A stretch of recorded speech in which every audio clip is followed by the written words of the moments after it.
जीवन को सुखमय बनाने के लिए मुख्य बात है पवित्रता। पवित्रता का मतलब है एक्यूरेसी। पवित्रता का मतलब है परफेक्ट। पवित्रता का मतलब केवल इतना ही नहीं रह गया कि ब्रह्मचर्य व्रत का पालन कर लिया। पवित्रता का मतलब है खुशी। पवित्रता का मतलब है पूरी समझ। पवित्रता का मतलब है निर्माण। पवित्रता का मतलब है पूरी शांति अंदर में। समझा? नहीं तो आप सोचिए कि कहीं भी आवाज हो रही है, कहीं भी कुछ हो रहा है, अगर निर्माण हो रहा है, बेहतर बन रहा है, सुख की स्थापना हो रही है, तो वो आवाज भी हमें अशांत नहीं करती है। और यदि निर्माण नहीं हो रहा है, सुख की स्थापना नहीं हो रही है, डिस्टरबेंस हो रहा है, तो एक सुई गिरना भी अच्छा नहीं लगेगा। एक सुई गिरना भी अच्छा नहीं लगेगा। तो पवित्रता का अर्थ बहुत गहरा है। पवित्रता का मतलब आवाज से परे। आवाज से परे का मतलब चुप्पी नहीं।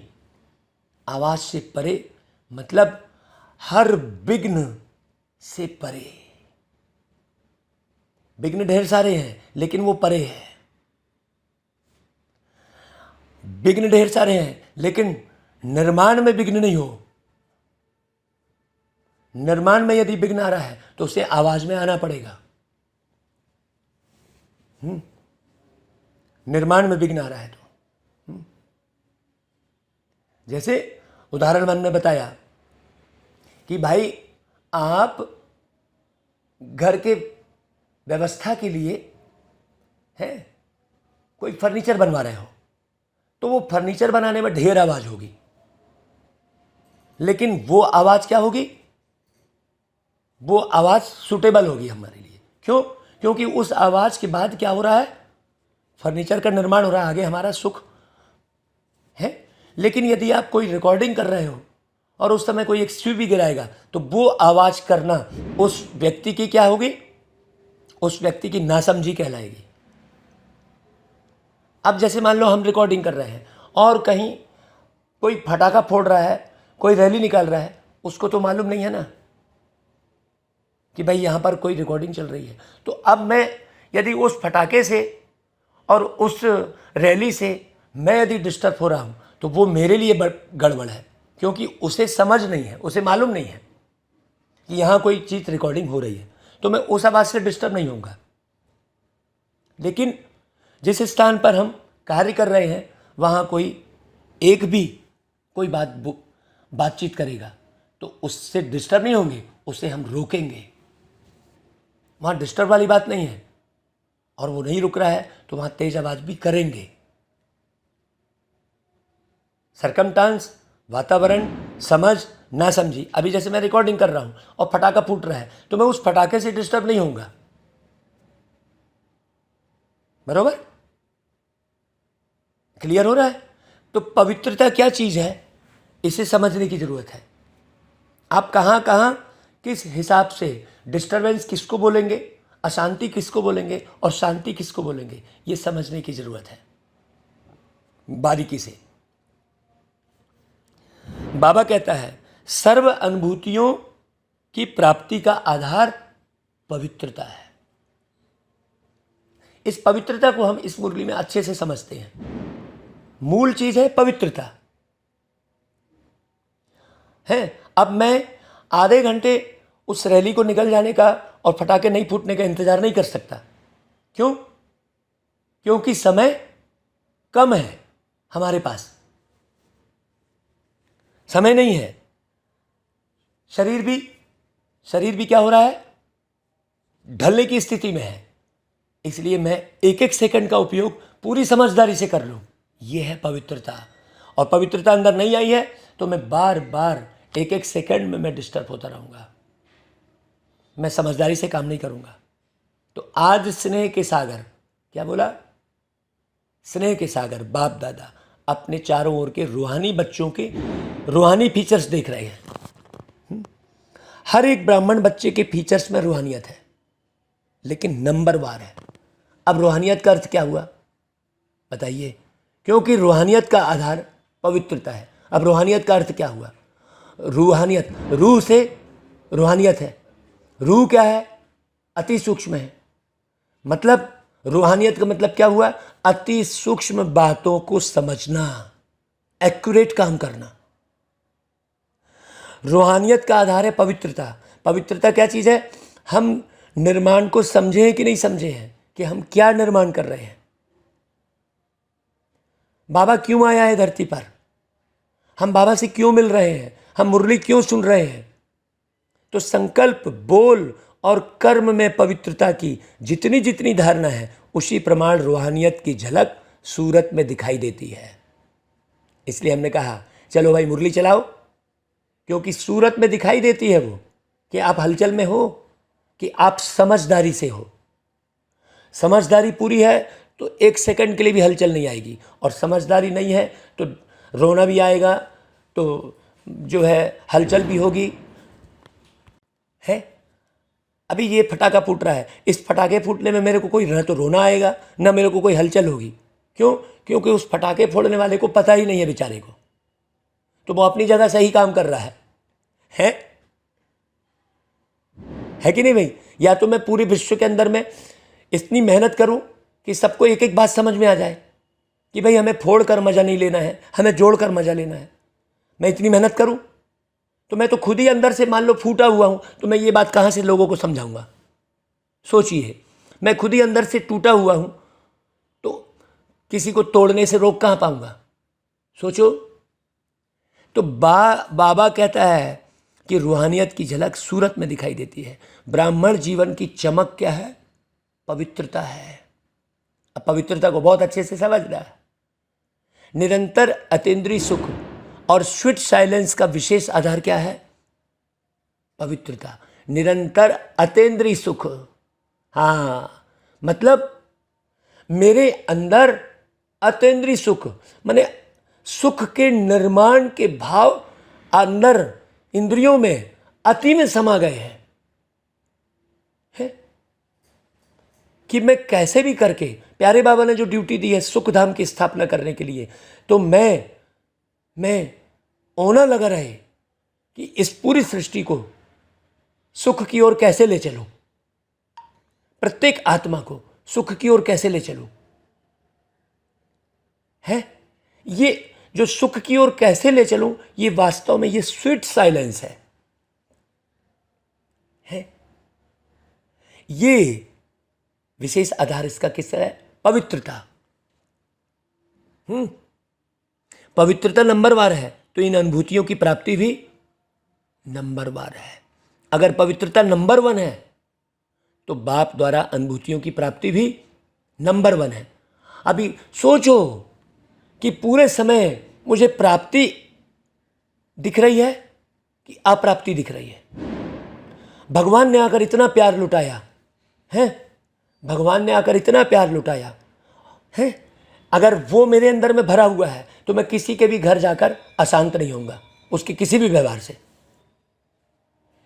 है, क्योंकि भगवान का प्यार मेरे अंदर भर चुका है। क्लियर हो रहा है?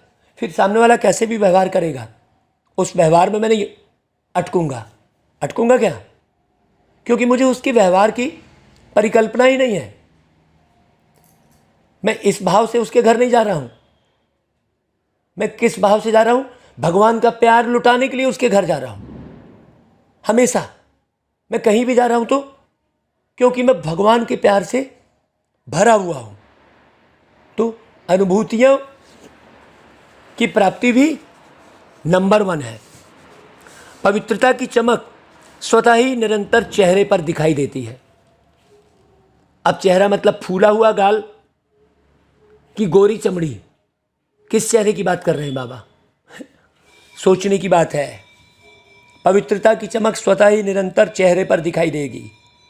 है फूले गाल है भाई, ये शरीर तो अपने समय पर बिगड़ेगा ही।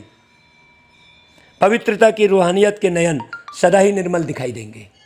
देखो बाबा क्या बोल रहे हैं, पवित्रता की रूहानियत के नयन सदा ही निर्मल दिखाई देंगे, उसमें किसी भी प्रकार के उस नयन में कामी आकर्षण नहीं होगा, वासना वाला आकर्षण नहीं होगा उस नयन में। उस नयन में क्रोध नहीं होगा, उस नयन में लोभ दिखाई नहीं देगा, उस नयन में मोह दिखाई नहीं देगा, उस नयन में मैं नहीं दिखाई नहीं देगा। तो सदा नयनों में रूहानी आत्मा और रूहानी बाप की झलक अनुभव होगी। आज बाप दादा सभी बच्चों की विशेष या चमक और झलक देख रहे हैं। बारी की बात है, आप भी अपने रूहानी पवित्रता के फीचर्स को नॉलेज के दर्पण में देख सकते हो, क्योंकि विशेष आधार पवित्रता है। कौन से दर्पण में देखोगे? नॉलेज के दर्पण में। आप कितने समझदार बने हो, एक एक बात के लिए कितने एक्यूरेट बने हो। नॉलेज मतलब ये नहीं कि बस वो सृष्टि चक्र का नॉलेज मिल गया है, हम आए थे, ड्रामा है, फलाना है, ये सृष्टि रंगमंच है। ये तो समझाने के लिए बताया जा रहा है कि आप कहीं से तो समझ जाओ, है एक्यूरेट बात को कहीं से तो समझ जाओ और सच्चाई पर रहो, रूहानियत में रहो, मतलब आत्मीय स्थिति में रहो। आत्मीय स्थिति मतलब बारीक आत्मा, पॉइंट, बिंदु, मतलब एक एक पॉइंट को समझो, सूक्ष्म से सूक्ष्म को समझो।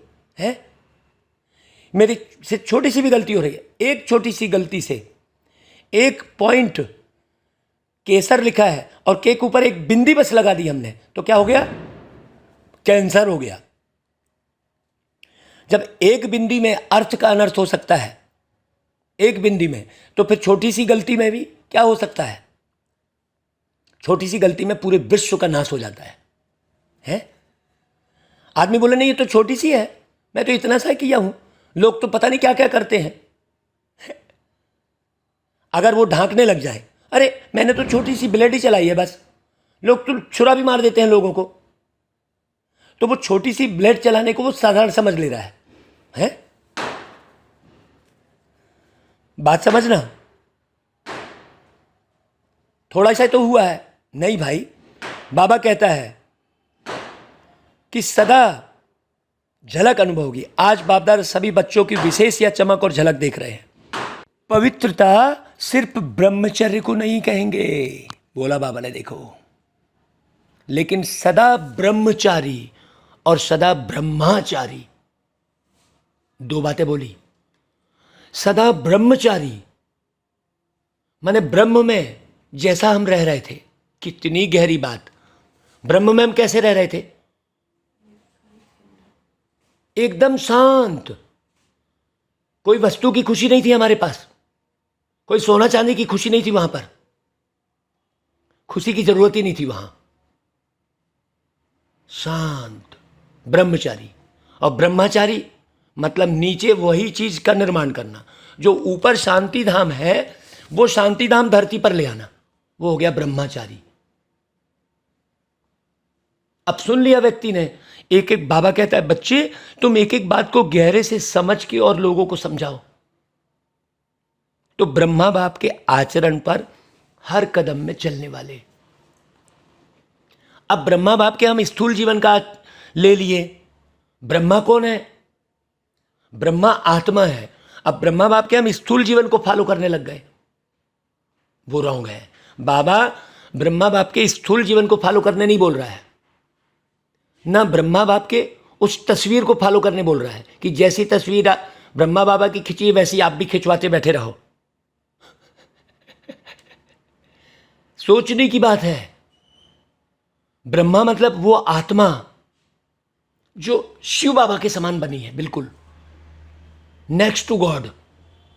बाद में वही कृष्ण बनती है, तो कृष्ण को भगवान कहते हैं लोग। नेक्स्ट टू गॉड, समझने की बात है। बाबा कहता है अब आगे कदम चलने वाले, तो उसके संकल्प, ठीक, उसके संकल्प। अब संकल्प में सारे दिन क्या चल रहा है? बोल और कर्म रूपी कदम नेचुरल ब्रह्मा बाप के कदम पर कदम होगा। किसके कर्म? आत्मा के। बाकी तो भाई उनको अपने शरीर के हिसाब से जो दवाई खानी पड़ेगी वो दवाई खाएंगे। इसका मतलब हम उसी दवाई को फॉलो करने लग जाएं कि नहीं, दादी ने तो यहाँ पर जो है, बाबा ने तो ये वाला दवाई खाई है तो मैं भी वही दवाई खा लूँ। शरीर का निर्वहन और आत्मा का निर्वहन दोनों में अंतर है। तो फॉलो कौन सा करना है? आत्मा कौन सी कर्म आत्मी वाली कर रही है उसको फॉलो करना है। बाबा ने जो कर्म की बात कही है उसमें भी बड़ी गहरी बात है। हम मुरली फटाफट फटाफट पढ़ लिए, हो गया, समझा कोई नहीं, क्या फायदा। बाबा कहता है कि कदम पर कदम होगा, जिसको आप फुट स्टेप कहते हो। फुट स्टेप किसके? आत्मा के। उनके हर कदम में ब्रह्मा बाप का आचरण दिखाई देगा। तो ब्रह्मचारी बनना मुश्किल नहीं है, लेकिन यह मन वाणी कर्म के कदम ब्रह्मचारी हो। आहा, क्या गहरी बात बोल दी बाबा ने। ब्रह्मचारी बनना मुश्किल नहीं है, लेकिन ब्रह्मचारी मतलब उस ब्रह्म को धरती पर उतारना, इस पर चेक करने की आवश्यकता है अंदर से। और जो ब्रह्मचारी है उनका चेहरा और चलन सदाई अंतर्मुखी और अतीन्द्रिय सुख वाला अनुभव होगा। अब एक एक शब्द का मैं विस्तार करने बैठा तो 4 घंटे लग जाएंगे, 5 घंटे लग जाएंगे भाई एक एक मुरली में। लेकिन आज भले मुरली आधी हो, लेकिन हम एक एक शब्द का आज विस्तार करेंगे, क्योंकि बहुत सारी माताओं बहनों का फ़ोन आता है कि भाई जी आप बिल्कुल करिए, कोई सुने ना सुने। तो अंतर्मुखी मतलब वो व्यक्ति स्व आत्मा को देखता रहेगा कि मैं आत्मा कितना संपन्न बनी हूं और संपन्न दुनिया बनाने के लायक बनी हूं। अंतर्मुख अपने अंदर के मुख को देखेगा। अंदर का मुख कौन सा है? अंदर का मुख अंतर्मुख। एक है ये बोलने वाला मुख, आप ये बोल रहे हो और फिर बोलने के बाद अंदर क्या बोल रहे हो। कोई भी सरकमस्टांस को देखकर, किसी भी व्यक्ति के व्यवहार को देखकर आप अंदर क्या बोल रहे हो। यदि अंदर आप कुछ और बोल रहे हो और बाहर बड़ा सुंदर ज्ञान सुना रहे हो, हाँ, अंदर निर्माण के लिए आपको तड़फ है, निर्माण के लिए आपको रोना आ रहा है, तो वो रोना शक्तिशाली है। निर्माण के लिए आप बोल रहे हो, गला घुट गया, तो वो बोलना शक्तिशाली है। वो बोलना शक्ति देगा वो, और अतीन्द्रिय सुख वाला अनुभव होगा। हर एक आत्मा को अंदर से सुख महसूस होगा, फिर चाहे वो कैसे भी स्वरूप में बोला गया हो। हाँ, है ना भाई। उदाहरण के तौर पर यदि एक बच्चा आग में हाथ डाल रहा है और आप दूर खड़े हैं, तो आपको क्या करना पड़ेगा? वहां जोर से चिल्लाना पड़ेगा, क्योंकि आप दूर खड़े हैं और वो बच्चा आग में हाथ डाल रहा है, उसे मालूम नहीं है, तो आपको वहां पर चिल्लाना पड़ेगा। ऐसे ही यदि कोई भगवान के करीब नहीं है और गलत कर रहा है, दूर है वो, तो उसे फोर्स में समझाना पड़ेगा। एक है साइंस के साधन और ब्राह्मण जीवन में है काहे के साधन? ज्ञान के साधन। तो ब्रह्मचारी आत्मा साइंस के साधन व ज्ञान के साधन के आधार पर सदा सुखी नहीं होते। ब्रह्मचारी आत्मा साइंस के साधन और ज्ञान के साधन के आधार पर, देखो आ गई वही बात, वस्तु के आधार पर खुशी, व्यक्ति के आधार पर खुशी, लेकिन साधनों को भी अपनी साधना के स्वरूप में कार्य में लाते। मैंने थोड़ी देर पहले क्या बोला कि जो ड्रेस मुझे मिल रही है, अगर वो ड्रेस मेरे स्थान पर किसी को दूसरे को पहनने में ज़्यादा सेवा हो रही है, तो मैं वो ड्रेस चाहे कितने भी पसंद की ड्रेस हो, मैं उसको दे दूंगा। है कि उस ड्रेस को पहनकर उस व्यक्ति के द्वारा ज़्यादा निर्माण कार्य हो रहा है, बेहतर निर्माण हो रहा है, तो मैं उस ड्रेस में नहीं अटका रहूंगा। एक ड्रेस का मात्र एक उदाहरण है, ऐसा ही हर एक बात में। तो बात समझने की है। तो साधनों को आधार नहीं बनाते। जैसे कोई ब्राह्मण आत्मा है, कभी कभी कहते हैं हमें यहाँ चांस नहीं मिला, इस बात की मदद नहीं मिली, यह साथ नहीं मिला, इसलिए खुशी कम हो गई, अथवा सेवा का स्वयं का उमंग उत्साह कम हो गया। हमने क्या बोला? आप जब बैठोगे तब मैं मुरली चलाऊंगा क्या? नहीं, आपका रहना नहीं रहना मुझे कोई है, मुझे तो निर्माण करना है और निर्माण होता ही है, कोई रहे ना रहे, कोई रहे ना रहे। किसी के नहीं रहने पर निर्माण रुकता है क्या? यही बोला ना, देखो पूरी मुरली वही चल रही है। तो बाबा कहता है कि भाई इस बात की मदद नहीं मिली, यह साथ नहीं मिला, इसलिए खुशी कम हो गई, अथवा सेवा का उमंग उत्साह कम हो गया। पहले पहले तो बहुत अतीन्द्रिय सुख था, उमंग उत्साह में भी रहा, मैं और बाबा, और कुछ दिखाई ही नहीं दिया है। लेकिन मेजॉरिटी क्या होते हैं, 5 वर्ष से 10 वर्ष के अंदर अपने में कभी कैसे अनुभव करने लगते हैं। इसका कारण क्या है? बाबा बहुत बारीकियों की ओर ले जा रहा है। इसका कारण क्या है? इसका कारण बाबा ने बताया, पहले वर्ष से 10 वर्ष में उमंग उत्साह 10 गुना बढ़ना चाहिए ना, घटना थोड़ी चाहिए। जो पहला वर्ष था और 10वें वर्ष में उमंग उत्साह बढ़ेगा कि घटेगा? तो उसका कारण क्या है? पहले से 10 वर्ष उमंग उत्साह 10 गुना बढ़ना चाहिए ना, लेकिन कम क्यों हो गया? उसका कारण यही है कि साधना की स्थिति में रह साधनों को कार्य में नहीं लगाते, उन साधनों में डूब जाते हो, हैं स्थूल प्राप्तियों में डूब जाते हो,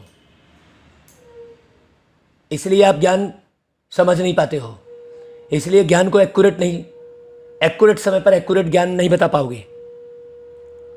कोई ना कोई आधार को अपनी उन्नति का आधार बना देते हैं, और वह आधार हिलता है तो उमंग उत्साह भी क्या होता है? हिलता है। वैसे आधार लेना कोई बुरी चीज नहीं है, आधार तो लेना पड़े, लेकिन आधार को ही फाउंडेशन बना देते हैं। बाप बीज से निकल जाता है और आधार को फाउंडेशन बना देते हैं। है ना भाई? अब कोई व्यक्ति विशेष मेरे निर्माण में सहयोगी नहीं बन रहा है? अगर मैं ये सोचते बैठा रहूं तो मैं फिर वापस अपने पुरानी दुनिया के धंधे में ही मेरा मन लग जाएगा। और यदि मेरा बाबा मेरे साथ चल रहा है तो क्या होगा? मैं इधर ही प्रोग्रेस करूंगा, मेरा पुरानी दुनिया में मन नहीं लगेगा। हाँ, अरे कोई तो मिल नहीं रहा है यार, क्या फायदा है, एक भी तो नहीं मिल रहा है। तो बाबा कहां गया भाई? सर्वशक्तिवान बाबा वो कहां गया? फिर सोचने की बात है? बाप बीच से निकल जाता है, इसलिए हलचल क्या होती? यह होता तो ऐसा नहीं होता, यह होगा तो ऐसे होगा, यह तो बहुत आवश्यक है, ऐसे अनुभव होने लगता है। अभी मेरे को गला बैठा हुआ है, मुझे क्या चीज़ की आवश्यकता है? दवा की आवश्यकता है, वो अलग बात है वही भाई है। लेकिन जब तक दवा नहीं मिलेगी मैं बोलना ही बंद कर दूंगा, मुरली ही सुनाना बंद कर दूंगा, ये रॉन्ग है। दवा की व्यवस्था करूंगा, गले को ठीक करना मेरा काम है, लेकिन दवा मेरे कार्य को रोक नहीं सकती है। तो बाबा कहता है साधनों की तरफ बुद्धि ज्यादा जाती है, साधना और साधन का बैलेंस नहीं रहता है।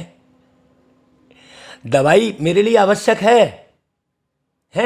गला बैठा है, दवा करना आवश्यक है, ठीक बात है, लेकिन अब यह बात समझने की है।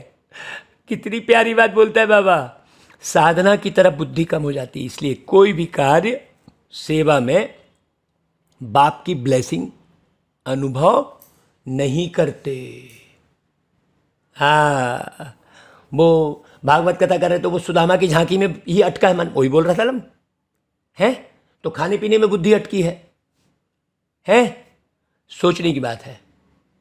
अब भोजन आ रहा है, व्यक्ति को यह चाहिए कि हम इनको कौन सा भोजन कराएं। क्यों? मुझे तो निर्माण करना है, मैं भरूंगा, नुकसान सह लूंगा, मुझे तो भैया बाबा की सेवा करनी है।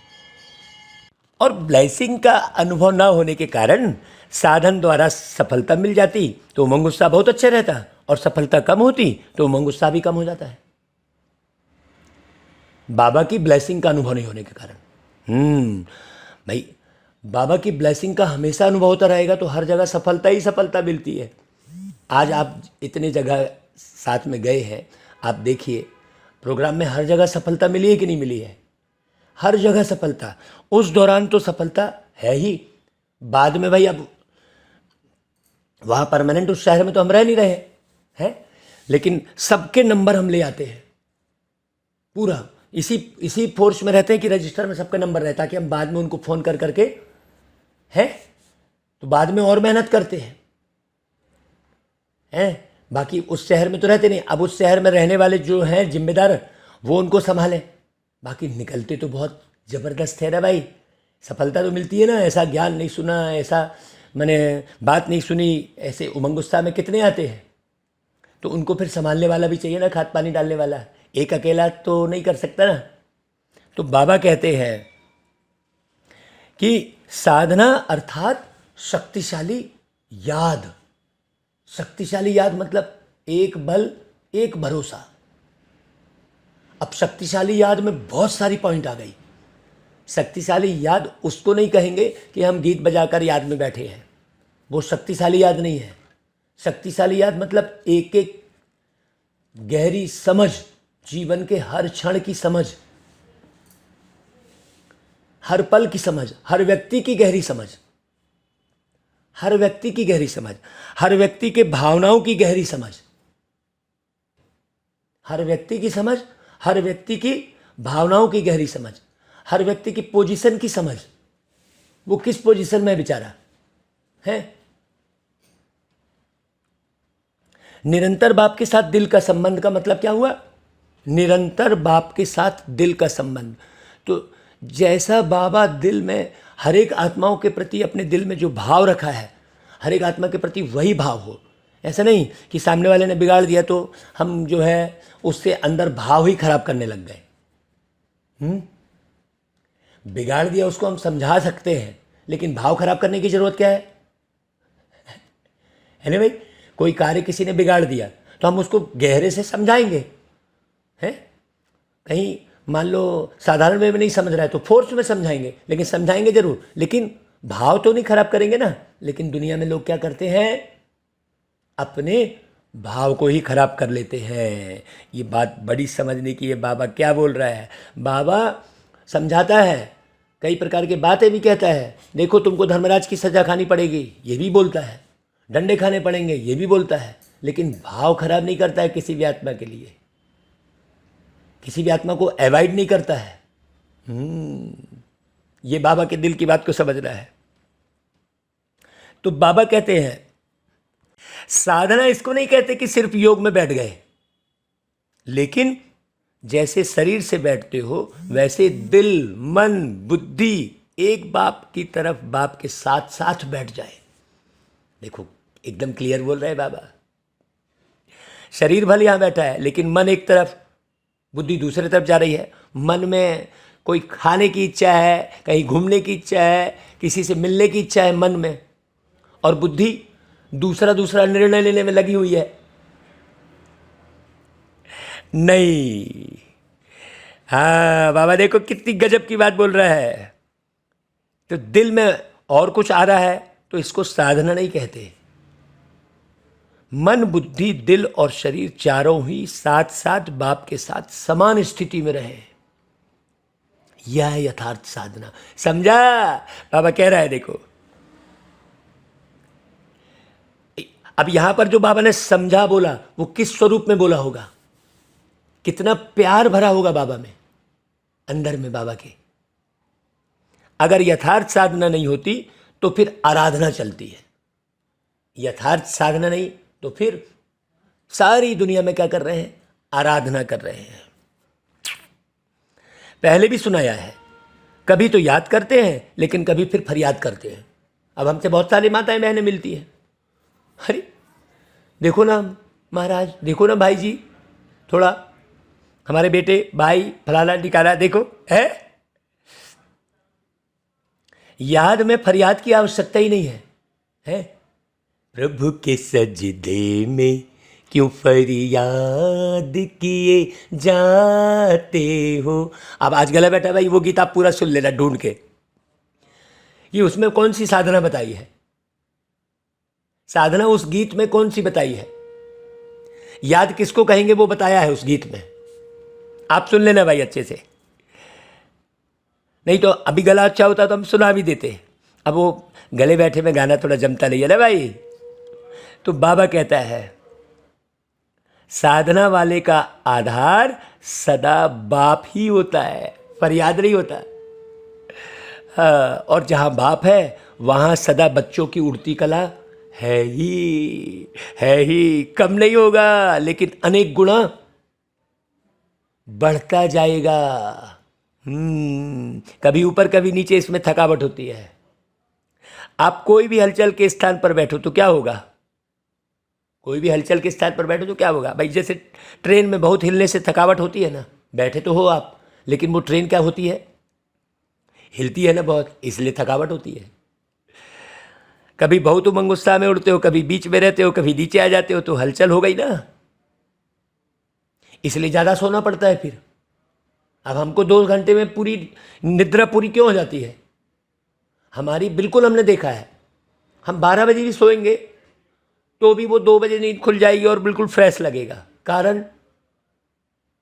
कारण क्योंकि बाहर कितनी भी सेवा कर लो, अंदर में हलचल ना हो, उस सेवा की स्मृति यदि आई तो आप थक जाओगे।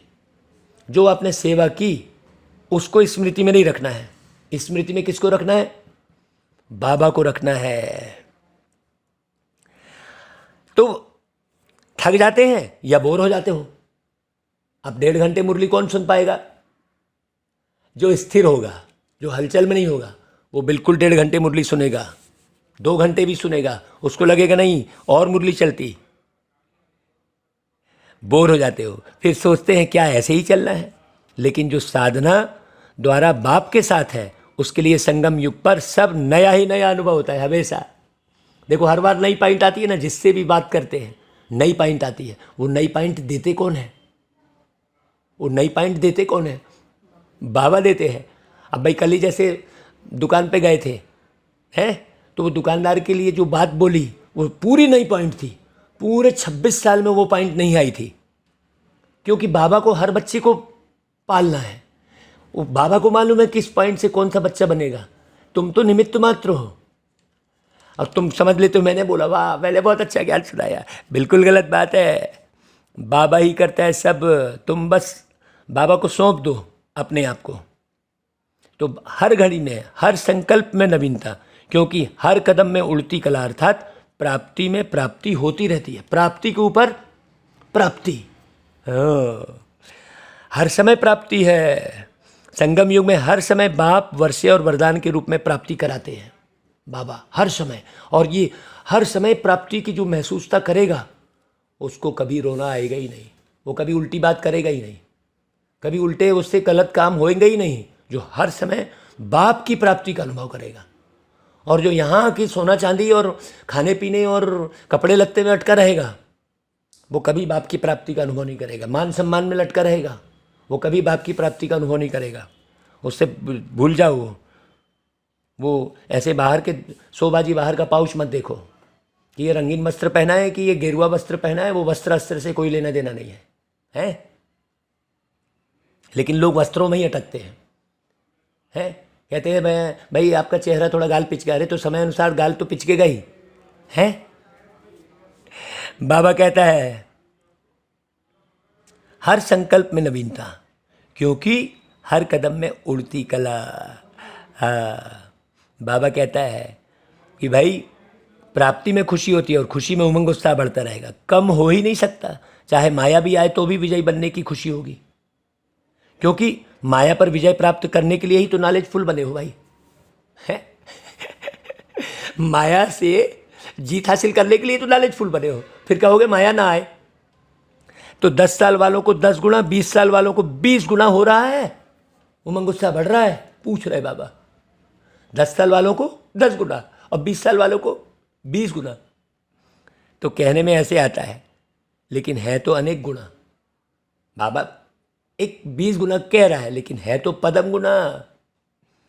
अब इस वर्ष में क्या करेंगे बताओ भाई, अब क्या करेंगे? मुरली चलाई, अब क्या करेंगे? उमंग उत्साह तो बाप द्वारा मिली हुई आपकी अपनी जायदाद है। बाप की प्रॉपर्टी को अपना बनाया है, तो प्रॉपर्टी को बढ़ाया जाता है या कम किया जाता है? उमंग उत्साह किसने दिया? बाबा ने। इस वर्ष विशेष 4 प्रकार की सेवा पर अटेंशन अंडरलाइन करना भाई। पहला नंबर है स्व की सेवा। पूरा अंदर से जांच करना, पूरा अच्छे से स्व की सेवा। कहाँ कहाँ अटक रहे हैं, कहाँ कहाँ फटक रहे हैं, कहाँ कहाँ लटक रहे हैं, कहाँ कहाँ भटक रहे हैं? किसके व्यवहार में अटक रहे हैं, किसकी कौन सी वस्तु में लटक रहे हैं, और कौन से ज्ञान में भटक रहे हैं? स्व की सेवा। दूसरा विश्व की सेवा। विश्व की सेवा मतलब हर आत्मा अपने लगे। हर आत्मा अपनी लगे, अपनेपन के भाव का विस्तार हो। इस गीत को भी मैं पहले मुरलियों में पूरा सुना चुका हूँ। ये रिकॉर्ड पे नहीं हुआ है, लेकिन पहले मुरलियों में सुना चुका हूँ। पिछली मुरली सुनी है भाई, है कि नहीं भाई? और तीसरा है मनसा सेवा। मनसा माने मन में कौन सी इच्छा बैठी हुई है? अगर मन में यहाँ की इच्छा है तो फिर कभी बाप के ज्ञान योग के लायक आप बन ही नहीं सकते। इतनी सी भी इच्छा बैठी है तो। हाँ, है कि नहीं भाई? एक है वाणी द्वारा सेवा और दूसरी मनसा सेवा भी विशेष है, और चौथी बात है यज्ञ सेवा। यज्ञ का अर्थ क्या बताया था भागवत के दौरान? याद है बताओ भाई, याद है क्या? यज्ञ है, यज्ञ का मतलब बताया था ज्ञान युक्त याद। याद में रहकर ज्ञान सुनाना, ज्ञान युक्त याद और याद में रहकर ज्ञान बताना। तब फिर तुमको अभिमान नहीं आएगा कि मैंने बहुत अच्छा ज्ञान सुनाया, क्योंकि बाबा की याद में रहकर आप ज्ञान सुनाएंगे तो जो भी टपकाएगा वो बाबा ही टपकाएगा। जो भी मुख से निकलेगा वो बाबा के द्वारा ही दिया हुआ होगा। तो जहां भी हो, जिस भी सेवा स्थान पर हो, पर वह सब सेवा स्थान यज्ञ कुंड है। लो भाई, बाबा ने स्थान विशेष से भी आपको हटा दिया। नहीं, मेरा तो फलाने बाबा के कमरे में ही योग लगता है? तो बात तो वही हो गई, मंदिर जाने से ही भगवान के दर्शन होते हैं। बात तो एक ही हो गई है। मुझे फलाने स्थान पर जाने से ही बाबा की अनुभूति होती है, तो बात तो एक ही हो गई। जैसे वो तीर्थ कर रहे थे, हैं? वृंदावन जाने से ही अच्छा लगेगा, मथुरा जाने से ही अच्छा लगेगा। बाबा ने क्या बोल दिया? जिस भी सेवा स्थान पर हो आप, सेवा स्थान आपका घर भी है। देखो बाबा आगे बोल रहा है, ऐसे नहीं कि सिर्फ मधुबन यज्ञ है और आपके स्थान यज्ञ नहीं है। तो यज्ञ सेवा अर्थात कर्मणा द्वारा कुछ ना कुछ सेवा जरूर करनी चाहिए। बाप दादा के पास सेवा के 3 प्रकार के खाते सबके जमा होते हैं। अभी सुन लो बहुत अच्छे से, गहरे से मुरली। जहाँ जहाँ हटके फटके हैं ना, सब निकाल रहा है बाबा। कहीं मधुबन में ही अटके हैं, मधुबन को ही यज्ञ समझ रहे हैं? नहीं, मधुबन तो यज्ञ है ही, लेकिन सारे विश्व का पति है वो। तो बाप दादा के पास सेवा के 3 प्रकार के खाते हैं, मनसा, वाचा और कर्मणा, तन, मन और धन। कई ब्राह्मण सोचते हैं हम तो धन से सहयोगी नहीं बन सकते, सेवा नहीं कर सकते, क्योंकि हम तो समर्पण हैं, धन कमाते ही नहीं, तो धन से सेवा कैसे करेंगे? लेकिन समर्पित आत्मा अगर यज्ञ के कार्य में इकोनॉमी करती है अपने अटेंशन से, तो जैसे धन की इकोनॉमी की, वह इकोनॉमी वाला धन अपने नाम से जमा हो जाता है। देखो बाबा क्या बढ़िया बात बोल रहे हैं। अपने में खर्चा नहीं किया, यह सूक्ष्म खाता है। अब जैसे हमको कल बाहर जाना है, तो हमने मन में कहा कि नहीं यार, ये गला बैठा है हमारे, तो हम अब जो है साधारण उसमें चले जाएंगे। लेकिन बाबा ने कहा कि बच्चे, साधारण में तुम जाओगे तो बाहर की डस्ट और बैठेगी, गरम सरद मिक्स हवा चलेगी, तो तुम्हारी तबीयत और ख़राब होगी, है? इससे अच्छा तुम थोड़ा सा क्लास ऊंची करके, भले थोड़ा ज़्यादा पैसा लगे, कंबल ओढ़ के सो जाना, तो कम से कम जो टेम्परेचर है वो तो एक सा रहेगा, पूरे रास्ते भर टेम्परेचर आपको अलग अलग मिलेगा। तो मैंने कहा चलो भाई ठीक, सही बात है, ये चीज़ है। बाबा से हर पल डायरेक्शन लिया जा सकता है, लेकिन लोग लेंगे तब ना। तो अगर कोई नुकसान करता है तो खाते में बोझ जमा होता है, और इकोनॉमी करते तो उसका धन के खाते में जमा होता है। यज्ञ का एक एक कणा मुहर के समान है। अब यज्ञ किसको बोल दिया बाबा ने? प्रत्येक घर को। तो आपको एक एक कण संभाल के रखना है। अगर यज्ञ की दिल से सेवा करते हैं, दिखावे से नहीं हैं, इकोनॉमी करते हैं, तो उसकी मोहरें इकट्ठी होती रहती है। दूसरी बात, अगर समर्पित आत्मा सेवा द्वारा दूसरों के धन को सफल कराती है तो उसमें से उसका भी शेयर जमा होता है। इसलिए सभी का 3 प्रकार का खाता है, तीनों खाते की परसेंटेज अच्छी होनी चाहिए। कोई समझते हैं हम तो वाचा सेवा में बहुत बिजी रहते हैं, हमारी ड्यूटी ही वाचा की है, मनसा और कर्मणा में परसेंटेज कम होती है, लेकिन यह भी बहाना चलेगा नहीं। वाणी के समय अगर मनसा और वाचा की इकट्ठी सेवा करो तो क्या रिजल्ट होगी भाई? अंदर के भाव एकदम शुद्ध है, किसी से भी बात कर रहे हो तो, है ना भाई? मनसा और वाचा इकट्ठी सेवा हो सकती है, लेकिन वाचा सहज है, मनसा में अटेंशन देने की बात है। अंदर क्या चल गया, अभी हम आपसे बात कर रहे हैं, अंदर आप क्या सोच रहे हैं ये आप जान रहे हैं, और मैं आपके भाव को पढ़ के जानूंगा। लेकिन मैं आपके भाव को पढ़ के जान भी लूँगा तो फ़ायदा क्या होगा?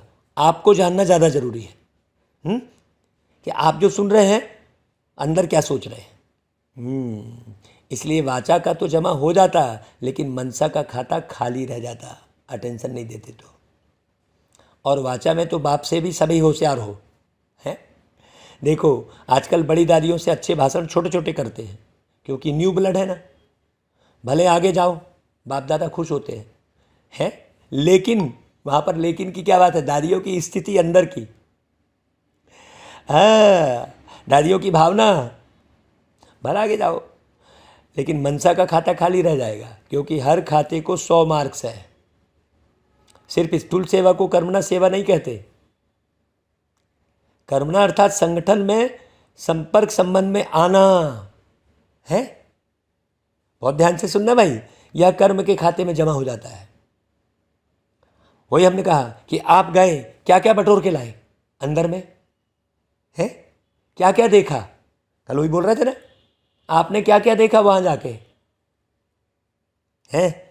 हमको दिखाई दिया कि नहीं यार, ये बहन जो है इस वस्तु से मैंने जो है ज़रूरत है इसको, इस वस्तु के बिना इसको तकलीफ हो रही है, तो वहाँ पर मैं क्या करूँगा? वहाँ पर क्या करूँगा? बिल्कुल भरे भाव से उस वस्तु का इंतजाम कर दूंगा। वो एक्यूरेट सेवा कहलाएगी, है कि नहीं भाई? तो बाबा कहता है कर्मणा अर्थात संगठन में संबंध संपर्क में आना, मतलब एक्यूरेट संबंध होना, समबंध होना, माने समान अवस्था वाला बंधन हो। अभी तो संबंध कहते हैं, लेकिन असंबंध है, असम है। संपर्क कहते हैं, माने समान अवस्था वाली जो है जुड़ाव हो, है। तो कईयों के तीनों खाते में बहुत फर्क है, और वे खुश होते रहते कि हम तो बहुत सेवा कर रहे हैं, बहुत अच्छे हैं, लेकिन खाते पूरे गड़बड़ है। खुश भले रहो, लेकिन खाता खाली भी नहीं रहना चाहिए, क्योंकि बाप दादा तो बच्चों के स्नेह ही है ना भाई। किसी का खाता खराब होगा तो थोड़ी आनंद आएगा, है। फिर ऐसा उलाहना नहीं देना कि हमको इशारा भी नहीं दिया गया कि यह भी होता है। उस समय बाप दादा यह पॉइंट याद कराएगा, टीवी में चित्र सामने आ जाएगा। इसलिए इस वर्ष सेवा भले बहुत करो, लेकिन यह तीनों प्रकार के खाते और चारों प्रकार की सेवा साथ साथ करो। 3 खाते और 4 प्रकार की सेवा कौन कौन सी बताई? आप अगर फिर से रिपीट सुनकर कमेंट करना है तो फिर से रिपीट सुनकर कमेंट करो, लेकिन आप उसको कमेंट में लिखो। ऐसा नहीं ओम शांति है, केवल ओम शांति नहीं, आप मुरली को अच्छे से पढ़कर कमेंट करो अच्छे से, कि आपने समझा कि आप फाइनल, है ना भाई, बोलो। क्लास में भी हैं। इसलिए बाबा कहता है वाचा का तरफ भारी हो जाए और मनसा तथा कर्मणा हल्का हो जाए तो क्या होगा, बैलेंस नहीं रहेगा ना। बैलेंस न रहने के कारण उमंग उत्साह भी नीचे ऊपर होता है। एक तो अटेंशन रखना, लेकिन बाप दादा बार बार कहते हैं अटेंशन को टेंशन में नहीं बदलना। कई बार अटेंशन को टेंशन बना देते हैं, या नहीं करना। सहज और नेचुरल अटेंशन रहे। डबल लाइट स्थिति में नेचुरल अटेंशन होता ही है। अच्छा भाई, सदा अपने चेहरे और चलन में पवित्रता के रूहानियत की चमक वाले, सदा हर कदम में ब्रह्मचारी श्रेष्ठ आत्माएं, सदा अपने सेवा के सर्व खातों को भरपूर रखने वाले। हर बात में बाबा क्या लगा रहे हैं, सदा सदा दिल से अपनी उन्नति का दृढ़ संकल्प करने वाले, सदा स्व उन्नति प्रति स्वयं को नंबर 1 आत्मा निमित्त बनाने वाले। ऐसे बाप के प्यारे और विशेष ब्रह्मा माँ के प्यारे आज माँ का दिन मनाया है, तो ब्रह्मा माँ के राज दुलारे बच्चों को ब्रह्मा माँ की और विशेष बाप की भी दिल से याद, प्यार, गुड मॉर्निंग और नमस्ते। तो भाई आज रविवार की मुरली पूरी स्पेशल हलवा है भाई, है तो इसको फिर खाना, अच्छे से खाना भाई। बाबा मधुबन निवासियों से क्या बोल रहे हैं, मधुबन निवासी कौन है? मधुबन निवासी वो माउंट आबू वाले मधुबन बस निवासी नहीं कहलाएंगे। आप सब मधुबन निवासी हैं, क्योंकि बुद्धि तो मधुबन में ही रहनी चाहिए ना भाई। जिसकी बुद्धि मधुबन में है, जिसकी बुद्धि मधु बनने में है, मधु के समान बनने में है, उन सब के लिए है। तो मधुबन निवासियों को अच्छे और गोल्डन चांस मिलते हैं। इसलिए ड्रामा अनुसार जिन्हें बार बार गोल्डन चांस मिलते हैं उन्हें बाप दादा बड़े से बड़े चांसलर कहते हैं। सेवा का फल और बल दोनों ही प्राप्त होता है। बल भी मिल रहा है, वह बल सेवा कर रहा है, और फल सदा शक्तिशाली बनाए आगे बढ़ा रहा है। सबसे ज़्यादा मुरलियाँ कौन सुनता है भाई? मधुबन वाले। अब आप मधुबन बने हो, मधु बने हो, तो सबसे ज़्यादा मुरली सुनोगे आप। क्या बात है बाबा, वो तो गिनती से मुरलियाँ सुनते हैं और आप सदा ही मुरलियाँ सुनते रहते हो। सुनने में भी नंबर 1 हो और करने में भी, करने में भी नंबर 1 नंबर हो, या कभी 2 हो जाता है करने में। पूछता है बाबा, जो समीप होते हैं उन पर विशेष हुज्जत होती है। हाँ देखो वही बात आ गई भाई, अपने पाला हुआ बच्चा भाई विशेष हुज्जत होगी ना उससे। मैं तुमको 20 साल से पाल रहा हूँ और तुम वैसे के वैसे ही हो, है तो हुज्जत होगी ना। आ गई वही बात। तो बाप दादा की भी विशेष हुज्जत है, करना ही है और नंबर 1 करना है। देखो किसी में भी नंबर पीछे नहीं, सब जमा के खाते नंबर 1 फुल होने चाहिए। हाँ, एक भी खाता जरा खाली नहीं होना चाहिए। जैसे मधुबन में सर्व प्राप्तियाँ, चाहे आत्मिक चाहे शारीरिक, सब नंबर 1 मिलती है। ऐसे अब करने में सदा नंबर 1 की निशानी है हर बात में विन करना। अगर विन अर्थात विजयी है तो 1 जरूर है। विन कभी कभी है तो नंबर 1 नहीं। अच्छा भाई, सेवा की मुबारक है। सेवा के सर्टिफिकेट तो बहुत मिले बाबा को। और कौन से सर्टिफिकेट लेने हैं? एक अपने पुरुषार्थ में दिल पसंद हो, दूसरा प्रभु पसंद हो, और तीसरा परिवार पसंद हो। हाँ, अब चिढ़ के कोई पसंद नहीं कर रहा है वो अलग बात हो गई। आपकी प्रोग्रेस से ज्वेलसी करके पसंद नहीं कर रहा है, उसको पसंद नापसंदी की गिनती में नहीं करेंगे, है ना भाई। तुमसे गलत नहीं होना चाहिए, बस तुम एक्यूरेट हो ना, वो पसंद कहलाएगा बस। या तीनों सर्टिफिकेट हर एक को लेने हैं। ऐसे नहीं एक सर्टिफिकेट हो दिल पसंद का, दूसरे ना हो, तीनों ही चाहिए। तो बाप के पसंद कौन है? जो बाप ने कहा और किया, चाहे समर्पित होके किया चाहे घर में रह के किया। हाँ, यह है प्रभु पसंद का सर्टिफिकेट। और अपने पसंद अर्थात जो आपकी दिल है वही बाप की दिल हो। अपने हद के दिल पसंद नहीं, लेकिन बाप के दिल, बाप का दिल सो मेरा दिल। जो बाप के दिल पसंद वही मेरा दिल पसंद। इसको कहते हैं दिल पसंद का सर्टिफिकेट। जैसा बाबा है, बाबा जो पसंद करता है वही मैं पसंद करूं। अभी बाबा क्या पसंद कर रहा होगा, सोचने की बात है। बाबा अशरीरी है, सोचने की बात है। इसको कहते हैं दिल पसंद सर्टिफिकेट और परिवार की संतुष्टता का सर्टिफिकेट। तो यह तीनों सर्टिफिकेट लिए है। सर्टिफिकेट जो मिलता है उसमें वेरीफाई भी होता है, बड़ों से वेरीफाई भी करना पड़े। बाप तो जल्दी राजी हो जाते, लेकिन यहाँ सबको राजी करना है, ये भी गहरी बात है। देखो, तो जो साथ रहते हैं उनसे सर्टिफिकेट को वेरीफाई करना पड़े। बाप तो ज़्यादा रहमदिल है ना, तो हाँ जी कह देंगे, ठीक है? क्या गजब की बात बोल रहे हैं। अच्छा, अभी की डिपार्टमेंट निर्विघ्न है, स्वयं भी निर्विघ्न है? पूछ रहे बाबा, अभी की डिपार्टमेंट है? बाबा कह रहे हैं भाई सभी के डिपार्टमेंट, अभी नहीं, गलती बोल दिया, सभी के डिपार्टमेंट। सेवा की खुशबू तो विश्व में भी है, तो सूक्ष्मतन तक भी है। अभी सिर्फ इन 3 सर्टिफिकेट को वेरीफाई करना। अच्छा भाई, भारतवासियों से स्पेशल बाबा बोलते हैं, ऐसा अनुभव होता है कि सुखदाता बाप के साथ सुखी बच्चे बन गए हो? हैं? सुखी बच्चे बन गए हैं, ऐसा होता है अनुभव? बाप सुखदाता है तो बच्चे सुख स्वरूप होंगे कि नहीं? कभी दुख की लहर आती है क्या? सुखदाता के बच्चों के पास दुख आ नहीं सकता, क्योंकि सुखदाता बाप का खजाना अपना खजाना हो गया। सुख अपनी प्रॉपर्टी हो गई, जो प्रॉपर्टी हो जाती है उसको संभाल के रखा जाता है। सुख, शांति, शक्ति, खुशी आपका खजाना है, आपकी प्रॉपर्टी है। जैसे उस प्रॉपर्टी को आप संभाल के रखते हो ना, बिल्कुल छुपा छुपा के, है बिल्कुल संभाल के, वैसा ही इसको भी रखने की ज़रूरत है। बाप का खजाना सो आपका खजाना हो गया, बालक सो मालिक होना। अच्छा, भारत भी कम नहीं है, हर ग्रुप में पहुंच जाते हैं, बाप भी खुश होते हैं। 5000 वर्ष खोए हुए फिर से मिल जाएं तो कितनी खुशी होगी भाई। अगर कोई 10-12 वर्ष का खोया हुआ भी फिर से मिलता है तो कितनी खुशी होती है। और यह 5000 वर्ष बाद बाप और बच्चे अलग हो गए और अब फिर से मिल गए, इसलिए बहुत खुशी है ना भाई बाबा को मिलने की। सोचो, मुँह तो कहीं लटकेगा ही नहीं। सबसे ज़्यादा खुशी किसके पास है? सभी के पास है, क्योंकि यह खुशी का खजाना इतना बड़ा है जो कितने भी लेवे, जितने भी लेवे अखुट है। इसलिए हर एक अधिकारी आत्मा है। ऐसे है ना भाई, है? अब जैसे हमने बोला था वो दुकानदार को, हमने बोला भाई तुम जन्म लिए, कहाँ लिए? फलानी माता के घर। क्यों लिए भाई? नहीं मालूम। कैसे आ गए? नहीं मालूम। तो भाई तुम, अब मैं तुम्हारे दुकान में आ गया और तुम पूछो भैया क्यों आए हो, मैं बोलूँगा नहीं मालूम मेरे को, तो आप क्या बोलोगे? जाओ भाई। तो वो बात समझ में आई उस दुकानदार को, है ना भाई? समझने की ज़रूरत है एक एक बात।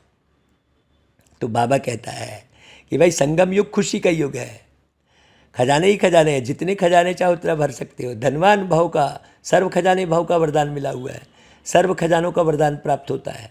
ब्राह्मण जीवन में तो खुशियाँ ही खुशियाँ हैं।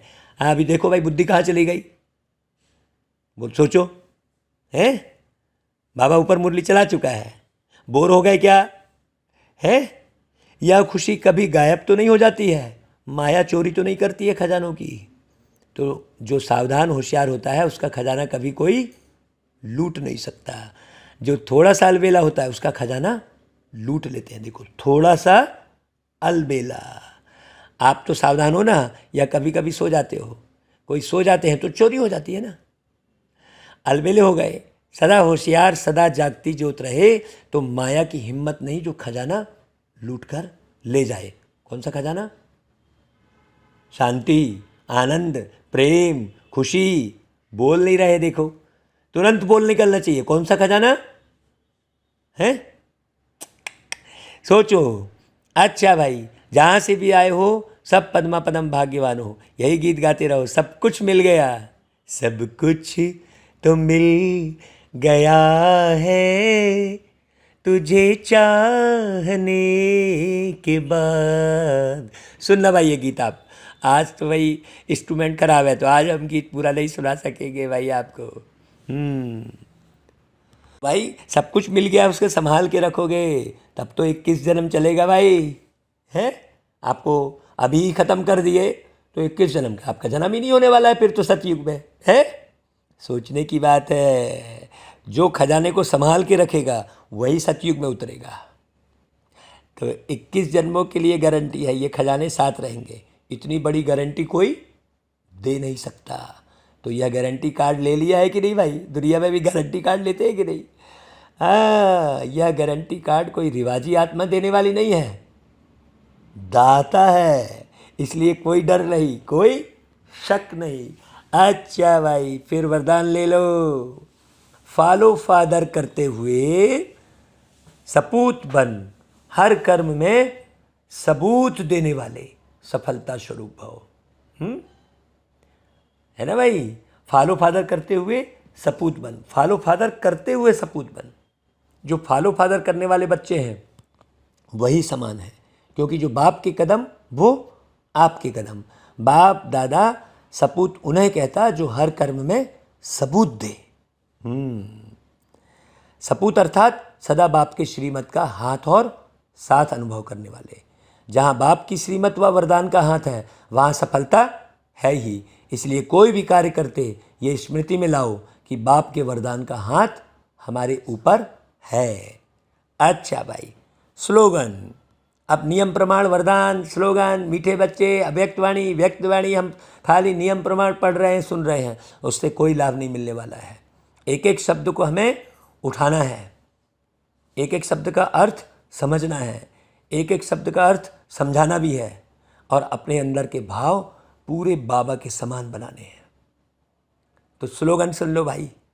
हीरे तुल्य ऊंची स्थिति में स्थित होकर किए गए कर्म ही मूल्यवान कर्म है। हीरे तुल्य ऊंची स्थिति में, हाँ, साधारण पत्थर नहीं। अच्छा भाई, आज फिर सूचना भी है। आज मास का तीसरा रविवार है। सभी राजयोगी तपस्वी भाई बहनें सायं 6:30 से 7:30 बजे तक विशेष योग अभ्यास के समय अपने इष्ट देव रहम दिल दाता स्वरूप में स्थित हो भक्तों की मनोकामनाएं पूर्ण करने की सेवा करें। अच्छा भाई, ओम शांति। आज 1 घंटे से पहले मुरली समाप्त हो चुकी है। हाँ जी।